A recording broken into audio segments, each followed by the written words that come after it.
Praise the Lord. கர்த்தருடைய பரிசுத்த நாமத்துக்கு மகிமை உண்டாவதாக. இன்றைய நாள் பொழுதிலே உங்கள் அனைவரையும் சந்திப்பதிலே நான் மிகவும் மகிழ்ச்சி கொள்கிறேன். தந்தை, மைந்தன், தூய ஆவின் திருப்பெயராலே உங்களையும் உங்கள் குடும்பங்களையும் கர்த்தர் ஆசீர்வதித்து காக்க கடவுள். எனக்கு அருமையானவர்களே, இன்றைய நாளுக்கான வேத வாக்கியம் எரேமியா தீர்க்கதரிசியின் புஸ்தகம் 17ஆம் அதிகாரம் வசனம் 7ஆம் வசனம். கர்த்தர் மேல் நம்பிக்கை வைத்து கர்த்தரை தன் நம்பிக்கையாய் கொண்டிருக்கிற மனுஷன் பாக்கியவான். எனக்கு அருமையானவர்களே, இவ்வளோ அழகான ஒரு ஆசீர்வாதம். நம்முடைய நம்பிக்கை இன்னைக்கு யார் மேலே இருக்கு?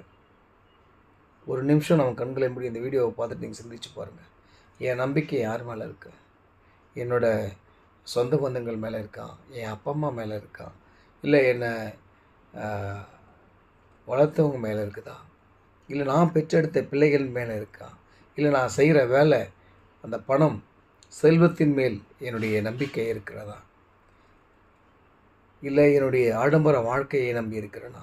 சொத்து பத்துக்களை நம்பி இருக்கிறேனா? இப்படின்னு சொல்லி நம்முடைய வாழ்க்கையை நாம் சிந்திக்கும்போது நாம் கண்டிப்பாக இருதயத்தில் குற்றப்பட்டவர்களாய் நாம் வெட்கப்பட்டு நிற்போம். ஏன்னு சொன்னால், நாம் நம்பியிருக்கிற எல்லாமே ஒரு நாள் அழிஞ்சு போயிடும், ஒரு நாள் இல்லாமல் போயிடும். மண்ணுக்கு மண்ணாக, புழுதிக்கு புழுதியாக அது நாசமாக்கப்படும். எதுவும் நம்ம கூட வரப்போகிறதே இல்லை. ஆனால் ஆண்டவர் நம்மோடு இருக்கிறார். அவர் நம்முடைய வாழ்க்கையை வழிநடத்துகிறார். அவர் நம்மை ஆசீர்வதித்திருக்கிறார். அவர் நமக்கு நல்ல உணவையும், நல்ல குடும்பத்தையும், நல்ல பிள்ளைகளையும், நல்ல சொத்துக்களையும் கொடுத்துருக்கிறார். இது எல்லாவற்றையும் கொடுத்தது அவர். இது நம்ம அந்த கொடுக்கறத நம்பி வாழணுமா, இல்லை கொடுக்குறவரை நம்பி வாழணுமா? ஏன்னு சொன்னால், இன்றைக்கி நம்ம ஒரு பாத்திரத்தில் தண்ணி இருக்குன்னு வச்சுங்களேன். அந்த தண்ணி எடுக்க வராது. அந்த டம்ளர் எடுக்கும்போது அந்த டம்ளருக்கு கனம் அதிகம். அந்த டம்ளர் தண்ணி இல்லாமல் தனியாக வெறும் டம்ளரை வைக்கும்போது அந்த டம்ளர் ஒரு காலி டம்ளர். அது மாதிரி தான் நம்முடைய வாழ்க்கையில் அன்றைக்கி செல்வங்கள் எல்லாம் வரலாம், வசதி வாய்ப்புகள் எல்லாம் வரலாம். அதெல்லாம் இந்த காலி டம்ளர் மாதிரி. என்னடானா, அதுக்குள்ளே யார் வரனா, இதெல்லாம் கொடுக்குற ஆண்டவராக இயேசு கிறிஸ்துவர்.